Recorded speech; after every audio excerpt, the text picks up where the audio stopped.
Quiero conversar acerca de un tema que tiene que ver con la territorialidad de los espíritus y el dominio que hacen sobre cierta área geográfica los espíritus que están operando. En el libro de Daniel, capítulo 10, verso 20, hay un pasaje en el cual viene un ángel y habla con Daniel y le dice: ¿sabes por qué he venido a ti? Pues ahora tengo que pelear con el príncipe de Persia, y al terminar con él, el espíritu de Grecia vendrá. Bueno, aquí está hablando acerca de este ángel. Venía a demoler, a echar fuera un espíritu que estaba gobernando en un imperio. Era el imperio persa. Luego le sucedió el imperio griego, eso está comprobado por la historia. Ustedes saben que el imperio persa fue un imperio muy grande, abarcó mucho territorio de Asia, Europa, Medio Oriente. Estos imperios eran muy grandes, se tragaban todo el territorio que podían. Y dice que este ejército persa conquistó mucho por los números de sus soldados. Tenían un ejército innumerable, dicen que eran como la langosta que está sobre, cae una langosta, es una plaga, un hormiguero de miles y miles y miles y miles. Tenía un ejército muy numeroso y eso les permitió conquistar mucho terreno. Ellos fueron los que derribaron el imperio babilónico, que fue el primer gran imperio que hubo. Después de eso vino el imperio persa, que fue muy superior. Pero entonces viene, se levanta un hombre llamado Alejandro Magno, levanta un ejército no tan numeroso como el persa, pero dice que eran muy movibles, se movían en caballos y eran rápidos y buenos guerreros, y pudieron derrotar al imperio medo-persa.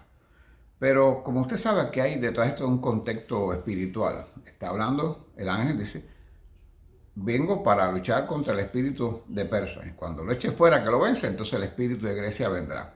O sea, todas estas cosas suceden por la soberanía de Dios, ¿no? Entiendas esto. Pero hay un mundo espiritual que se está moviendo alrededor y hay principados y potestades.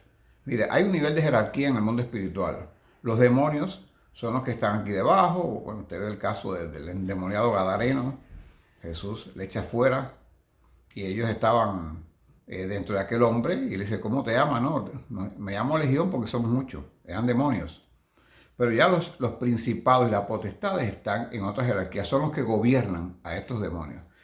Por eso dice Efesios 6:12: porque no tenemos lucha contra carne ni sangre, sino contra principados, contra potestades, contra los gobernadores de las tinieblas de este siglo, contra huestes espirituales de maldad en las regiones celestes.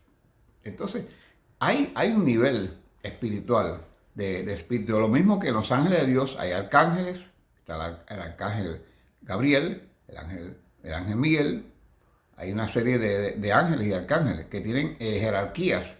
La Biblia no menciona todos los nombres, se menciona a Gabriel y a Miguel, pero me imagino que tiene que haber muchos más. Antonio, Pepe, Juan, yo no sé, pero tienen que haber muchos más con otros nombres que también están gobernando en las diferentes naciones. Y, y hay una lucha continuamente, por eso es que la Escritura habla acerca de esto.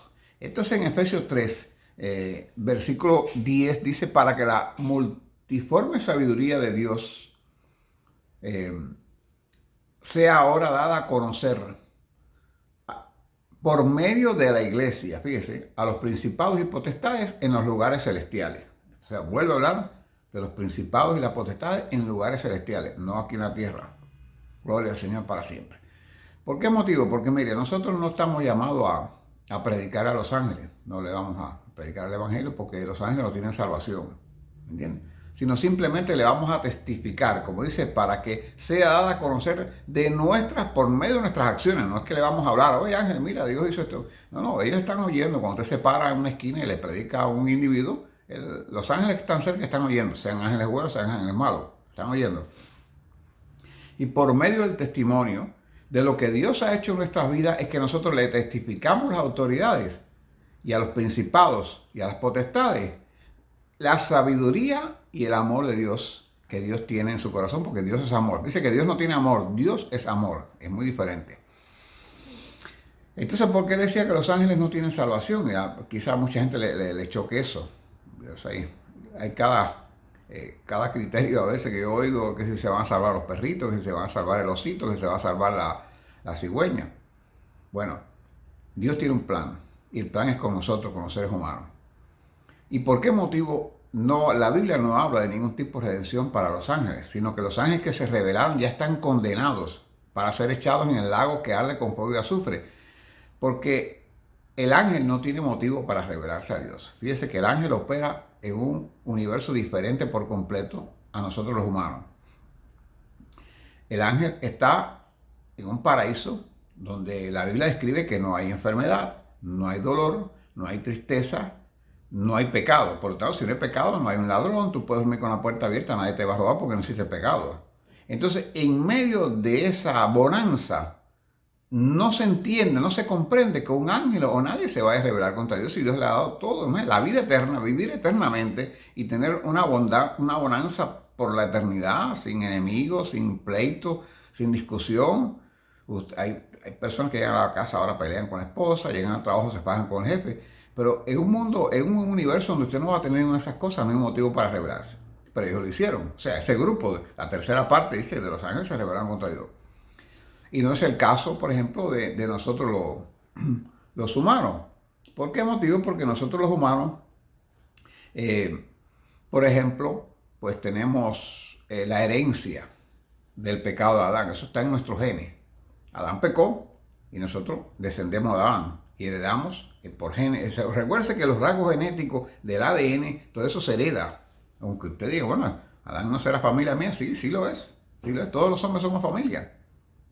Más lejanos unos que otros, por supuesto. Pero descendemos de una sangre, descendemos de Adán. Y por lo tanto heredamos el pecado. Y aparte de eso, vivimos un cuerpo pecaminoso. La Biblia dice que no hay el hombre que haga el bien y no peque. Todos hemos pecado y estamos destituidos de la gloria de Dios. Lo dice la Escritura. Y dice que bueno uno solo es el Padre que está en los cielos. No hay más nadie bueno. Todo el mundo le falla a Dios. Entonces, por lo tanto, Dios entiende que estamos viviendo en un mundo antagónico, en una naturaleza pecaminosa, un cuerpo que tiende siempre al pecado. Entonces, por eso es que Dios tiene misericordia y dice, ok, yo le voy a ofrecer un plan de salvación y voy a tener con ustedes otra consideración que no la tuve con los ángeles caídos, porque ellos no tenían por qué rebelarse, ellos no tenían una carne pecaminosa, ellos no ni siquiera sabían lo que era el pecado. Gloria a Dios. Entonces, dice la Biblia que se titula Nueva Biblia Viva, es una versión. Dice, esto es así para que todos los poderes y autoridades en los cielos conozcan ahora la sabiduría de Dios que se deja ver de tantas formas al observar la iglesia. Al observar la iglesia, los ángeles dicen, oye, Dios es grande, mira, Dios dice, los ángeles buenos, pues glorifican a Dios por eso y dicen, mira, redime al hombre. Los ángeles malos dicen, nosotros pedimos el chance, mira ahora el humano lo está aprovechando. Gloria al Señor para siempre. Entonces, hay dos cosas, tres cosas a tener en cuenta. Nosotros tenemos tres linajes. El primer linaje es el sanguíneo, descendemos de Adán, lo dice la Escritura, Hechos 17:26, y de una sola sangre ha hecho todo el linaje de los hombres para que habiten sobre toda la faz de la tierra y les ha prefijado el orden de los tiempos y los límites de su habitación. De una sola sangre salimos de Adán. Pero también somos linajes de Abraham. Gálatas 3:29 dice, y si vosotros sois de Cristo, ciertamente linajes de Abraham sois y herederos según la promesa. ¿Ya está entendiendo usted? O sea, tenemos doble herencia de linaje hasta allí. Descendemos por la sangre de Adán, descendemos según una promesa por Abraham, pero también tenemos una tercera, que somos linaje de Cristo. Dice la Escritura que el hombre es redimido y al hacerlo recupera la condición de linaje. Hechos 17:28, porque en él vivimos y nos movemos y somos, como algunos de vuestros propios poetas también han dicho, porque linaje suyo somos. Amén. Somos linajes de Cristo. Hechos 17:29, siendo pues linaje de Dios, no debemos pensar que la divinidad sea semejante a oro, a plata, o piedra, o escultura de arte y de imaginación de hombres. Eso está prohibido en la Biblia, que usted sea una imagen, que usted piense que Dios es un muñeco, que Dios es una un pedazo de piedra y usted la adore. Somos linaje. Entonces, por la sangre somos linaje de Adán, por la promesa somos linaje de Abraham y por la redención somos linaje de Cristo. Eso es algo muy importante que ustedes entiendan, ¿eh? Entonces, según el gobierno espiritual que existe en una nación, así serán las condiciones de vida de sus súbditos. Es importante que se sepa esto, porque a veces tomamos decisiones, sobre todo en los países donde se permite votar. Y decimos, yo voy a votar por fulanito de tal, porque fulanito de tal es bien parecido, porque tiene el pelo así ondeado. Eso es el caso de un hombre. Si una mujer, porque es muy linda, porque fue artista de cine, porque canta lindo, porque tiene los labios así. O sea, la gente es muy superficial a la hora de decidir por quién votar. Yo, por ejemplo, siempre digo a la gente, yo no voto por el hombre, yo voto por la ideología del hombre. El hombre puede ser a lo mejor que no me guste, a lo mejor quizá no me gusta su físico, no me gusta su forma de hablar, no me gusta su forma de ser, pero si él está apoyando una ideología que es acorde con los principios divinos, entonces pues yo voy a votar por esa persona. Gloria al Señor para siempre. Ahí han habido gobernantes que han apoyado filosofía satánica, incluso han practicado el satanismo, como por ejemplo Fidel Castro, que yo vi el reportaje completo cuando él fue a África, se vistió de blanco. En ese entonces nunca yo lo había visto vestido a él con otro uniforme que no fuera el verde olivo, que es el uniforme de dictador que él siempre usó en sus años mozos. Y siempre andaba vestido de verde. Y en esa ocasión se vistió de blancos y se puso cosas y estuve en África, yo vi todo el reportaje con los brujos haciendo todo el trabajo aquí. Chávez, cuando estaba vivo, también puso brujos ahí para tratar de mantenerse en el poder, para que perpetuarse allí en un referéndum y otras cosas más. Y Maduro igual. Y todos los dictadores, las personas que no andan conforme a la voluntad de Dios, siempre buscan el apoyo del diablo. Ahora, hay una cosa importante. No solamente falsa doctrina y falsos profetas son los que van con el satanista, con el espiritista, con el santero. También las personas que no practican ninguna religión, pero se denominan a sí mismos como ateos o liberales, entonces también toman medidas a la hora de gobernar cosas que van en contra de los principios divinos. Y contra eso uno tiene que oponerse. Porque cuando una persona llama a Dios, atrae la bonanza y las bendiciones de Dios. Vienen ángeles, dice, a sus ángeles mandará cerca de ti que te guarden en todos tus caminos. Vienen los ángeles de Dios a cuidarte. Asimismo, cuando un presidente llama a Dios, lo invoca, y entonces llama sobre su nación la bonanza, la bendición de Dios, y vienen ángeles de Dios y toman posesión de esa nación. Pero si el gobernante decide no llamar a Dios, recuérdese que Dios nos ha dado el libre albedrío. Dice, no, yo no quiero nada de Dios, yo quiero con el otro, con el enemigo. Y lo voy a invocar, y voy a hacer trabajos de esto, y voy a hacer trabajos de lo otro, y voy a hacer rituales para que me dé poder. Entonces está llamando a espíritus malignos que vengan sobre su vida y sobre su nación. Recuérdese que Dios es un Dios de orden. Igual que dice la Biblia que Cristo es cabeza del hombre, el hombre es cabeza de la mujer. También dice que Cristo es cabeza de la iglesia. Y cuando se ve la jerarquía, ahí en el Salmo 133 que habla acerca de que el sacerdote Aarón, cuando desciende sobre él la unción, el ungüento, el aceite de Dios, dice que viene de la cabeza y baja por su barba, por su vestidura y llega hasta abajo. O sea, que en la autoridad, cuando hay autoridad, esa autoridad hace que se transmita a todo el cuerpo, a todo el resto del cuerpo, todo lo que él tenga. Si es unción de Dios, pues mire, desciende el aceite. Cuando hay un líder ungido, para abajo lo que va es el aceite de Dios, la unción de Dios, la bendición de Dios, la prosperidad de Dios. Pero cuando es una cabeza que está llena de demonios, lo que va a tirar por ahí para abajo es mucho. Y Dios lo permite porque Dios es soberano y Él ha decidido así. Recuérdese que había un gobierno teocrático en la tierra. Dios gobernaba directamente a través de sus profetas.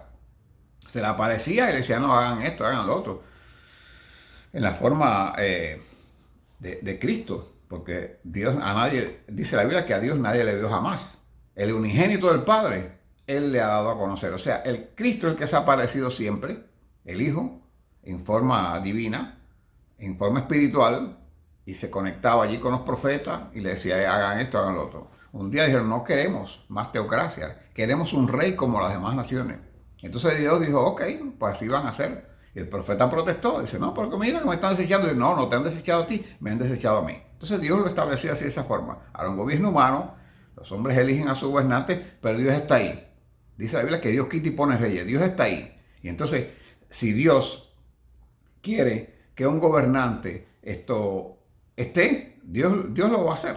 ¿Usted me entiende? Entonces es tarea del gobernante, como es tarea de cada uno de nosotros los individuos, de aceptar o rechazar a Dios. Si el gobernante acepta a Dios, pues entonces viene la bonanza para el país. Si el gobernante rechaza a Dios, pues imagínense lo que le va a esperar. Y ahí tenemos los ejemplos de otros países ateos y comunistas. Mire cómo la Unión Soviética se desintegró, perdió territorio, tuvieron que cambiar su ideología completamente. Y aún persisten porque luego eligieron entonces a Putin, que proviene de esa misma línea de ateos y de socialistas, porque Putin era jefe de la KGB y lo eligieron porque a veces los pueblos persisten en lo mismo, están ciegos espiritualmente. Por eso hay que orar para que Dios le quite la venda a las personas y les resplandezca la luz del Evangelio, y entonces en todos los países del mundo la gente pueda elegir gobiernos justos, personas que llamen el bien y la bonanza. No tienen que ser cristianos, a veces hay personas que no son cristianas, pero tienen cierto respeto y temor de Dios, permiten que la iglesia funcione, que las religiones funcionen, no se mete en cuestión de religión, deja que todo el mundo crea con libertad y pues entonces ya hay más bonanza ahí que aquel que se opone. Y hay muchas formas de oponerse, porque a veces los gobernantes no hacen una ley prohibiendo la religión porque no pueden hacerla, no se lo permiten las leyes, pero empiezan por aquí, por allá, a socavar y a socavar por allá, y entonces empiezan a aplastar los poderes espirituales del bien, y entonces viene el mal sobre el país. Esto es importante que nosotros entendamos. En Lucas capítulo 8, 31 al 33, se ve claramente aquí otro ejemplo más de la territorialidad de los demonios. Dice que cuando Jesús se topa con el endemoniado gadareno, pues se le echa fuera los demonios, y dice que los demonios les rogaban que no los sacase de aquella región, que no los mandase. Dice, no, permítenos que sea estar aquí en el hato de cerdo. ¿Por qué motivo? Porque ellos insistían en estar allí. Y lo dice también el pasaje, dice que cuando una persona ha sido limpia por Dios, pero después se aparta, se sale el Espíritu de Dios de su corazón, los demonios están por ahí cerca mirando a ver si tenemos que volver para la casa que vivíamos. Y dice que viéndola vacía, vuelven a entrar de nuevo y viene a ser su postrer estado peor que el primero.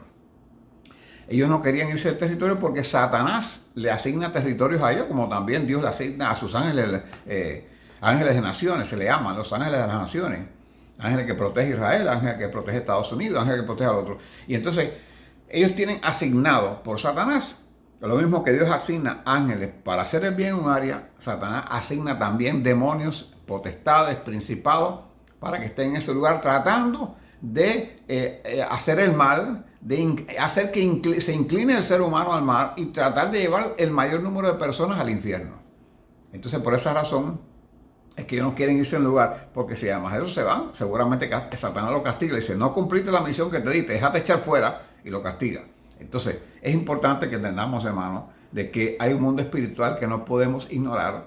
La mayoría de los cristianos solamente saben, no, de que Jesús murió en una cruz, que viene pronto, y ya. Y entonces, estas cosas las ignoran y no se ponen en la brecha para interceder, para orar y para hacer lo correcto y tomar las decisiones correctas en nuestras vidas. Ahora, hoy en día el mal ha ido creciendo de una manera tremenda. Mire, tenemos por ejemplo la ONU. ¿Quién es el presidente o el primer secretario de la ONU? Es Antonio Guterres. Antonio Guterres fue muchos años el presidente de la Internacional Socialista, una institución, una filosofía que es completamente atea y antidios y persigue al cristianismo y odia a los judíos. Y actualmente es miembro del Partido Socialista de Portugal. Entonces, imagínense, si tenemos eso en la ONU, ya imagínense cuántos animalitos habrá alrededor de él, que está afectando al mundo entero. Gloria al Señor para siempre. Ahora, ¿qué pasa cuando no queda de otro y tenemos que vivir en un país donde hay un gobierno injusto? Porque a veces las cosas cambian. Estamos con un gobierno justo y de repente viene uno injusto. O vamos a un país y ahí también hay injusticia. El cristiano tiene que confiar en las promesas de Dios. La promesa que Dios ha dado para sus hijos. Salmo 91:1 Dice bien clarito, el que habita al abrigo del Altísimo morará bajo la sombra del Omnipotente. Así que independientemente del gobierno que haya y de los principados y potestades que se estén moviendo, nosotros somos hijos, somos linaje de Cristo, somos linaje de Abraham y herederos según la promesa y tenemos la protección de Dios. El país se podrá poner como se ponga, nos va a afectar un poco porque no es lo mismo usted estar en un ambiente de bonanza a estar en un ambiente hostil. En los países donde hay mucho demonio y muchos principados, la persecución contra la iglesia, hay países donde matan a los cristianos, otros los encarcelan, entonces no es igual. Pero tenemos que confiar en la providencia de Dios, en las promesas que Dios tiene para sus hijos. Caerán a tu lado 1000 y 10.000 a tu diestra, mas a ti no llegará. Esa es la cuestión. Así que Dios le bendiga y medite en esto. Si le gustó, pues dele like y suscríbase si no lo ha hecho. Y compártalo para que otras personas puedan aprender también bastante de la palabra del Señor. Dios le bendiga.